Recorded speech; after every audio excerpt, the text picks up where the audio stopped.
I stand where I've always stood on those. I've adamantly opposed them. As a member of the Transportation Committee, spoke against them, voted against them.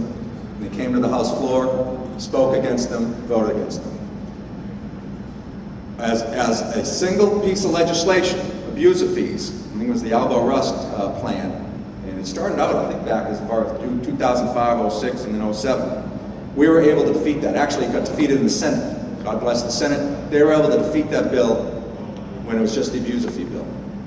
What happened, why these ultimately were passed, is because they're included in the transportation package, the entire package.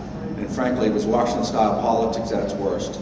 We log-rolled these things, unpopular pieces, into this big bill that we had to walk away with a transportation package. It was Speaker Howard's bill, so the Republicans were on the hot seat. Governor Kane made what I believe were appropriate, substantial amendments to the bill, and so many of us Democrats ended up voting for it. We opposed it when it came out of the House, but with his amendments, we supported it. I think it passed 85-15 ultimately. I was a prosecutor for 7 years. Folks, there are our fellow Virginians, our neighbors, our co-workers. They live paycheck to paycheck. This totally ignores reality. It's just bad public policy. If you do not like reckless driving or drunk driving, we don't. I teamed with Bob McDonald and passed some of the toughest drunk driving legislation before he left the legislature. We were both named Mad Legislators of the Year. I authored the third offense drunk driving felony bill. In light of my experience in the prosecutor's office, you could be convicted of a 5th, 6th, 7th DWI without any mandatory jail time. Inexcusable. We have third offense or subsequent now, it's 12 months in jail and a felony. Punish the behavior. To add on these abuser fees, one, it's going to clog the courts because folks are going to now have to fight the simplest of traffic offenses, even stop signs, because at 8 points, anything over 8 points, you'll receive a $75 fine per point, $100 just for being over 8. So you're going to have to fight stops, whatever offense. So the smallest. And then what's going to happen, folks are going to get saddled with these as much as $750 and in other instances $1,000 per year for 3 years. You're not going to be able to pay it. Their license will be suspended. Someone living paycheck to paycheck, are they going to stop driving and stop working? No, they're going to continue driving. They'll get stopped for driving unsuspended, which is a jailable offense. There will be an attorney appointed to them. There'll be the cycle of debt and a cost to society in our court system. I don't think it's worth the costs that those fees generate to society and to the court system. Bad public policy. Sir, in the back of the green shirt.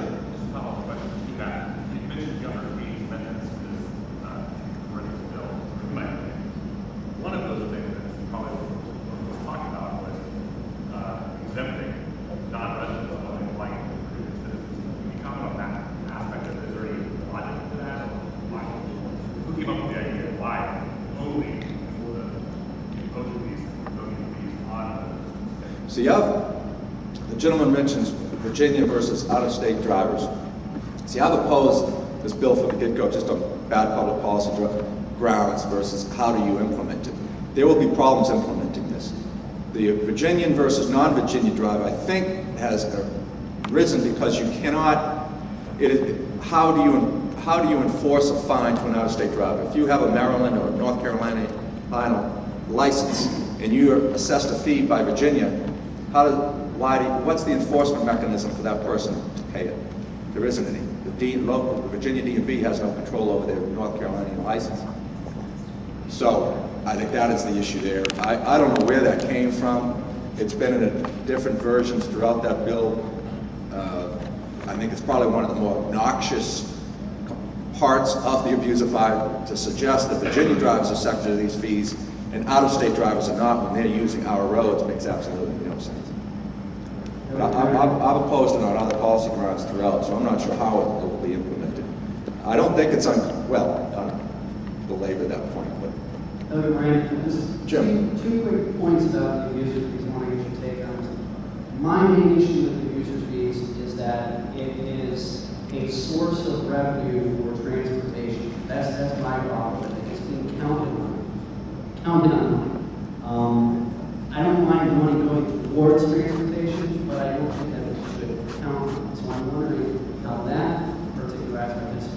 fact, I would hope that we don't get $1 for transportation from these user fees, because that means, guess what? People are not driving recklessly under the influence. That's one question I have. The second part is a political question.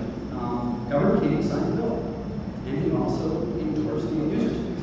So, how do you rectify that situation? Does Governor King admit that he's wrong and hold a special session, and do we change it? I mean, what happens?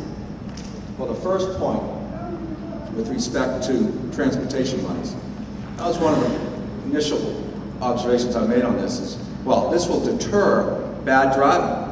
We don't like bad driving, obviously, aggressive drivers on our roads. Well, their revenue forecasts do not reflect that. Their revenue forecast generated so many million the first year, increased the second year, increased the third year. So obviously not a deterrent if the revenue went up. So that shot that argument. That was just facetious. It's 21 years ago we raised revenue for transportation with Governor Blas in 1986. He did it through a gas tax, did it through registration fees, all related to the cost of using the roads, pay for the roads, transit, etc. On this to deter that behavior, and we have stricter punishments for that behavior. But the difference between driving unsuspended, the abuser fee for that is $300 per year. Drunk driving's $1,000, reckless driving $750. I mean, what relationship do those fines make? In the I don't know how much we want to get into this, but I probably know more than I really need to know about this. But I've been debating it for 3 years. The constitutionality is these are fees. They say they're fees. They're not fines. It's not punishment. Well, if you're punishing DWIs, if the fine for DWI is more than reckless driving, it sounds to me like it's a punishment. It's not a fee.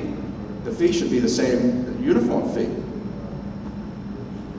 All right, the second point, yeah, I forgot the second point. Special session.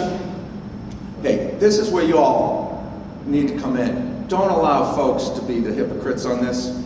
I'm told a letter has already come to the governor calling for a special session. Came from a delegate who was a co-patron of the abuser fee legislation. Well, and to suggest that this was a drafting error, this bill has been debated for 3 years. This is where you play a role. You already have, and I suspect you'll continue to. Don't expect it. Folks who signed on the bill are now saying, well, it's a drafting error, let's have a special session. No, this was vetted in transportation, it was vetted on the floor of the House of Delegates, and in the Senate, because they killed the bill. So obviously there was vigorous debate in the Senate. So, sir, black shirt, and then to your left. Tell me, Moran, the governor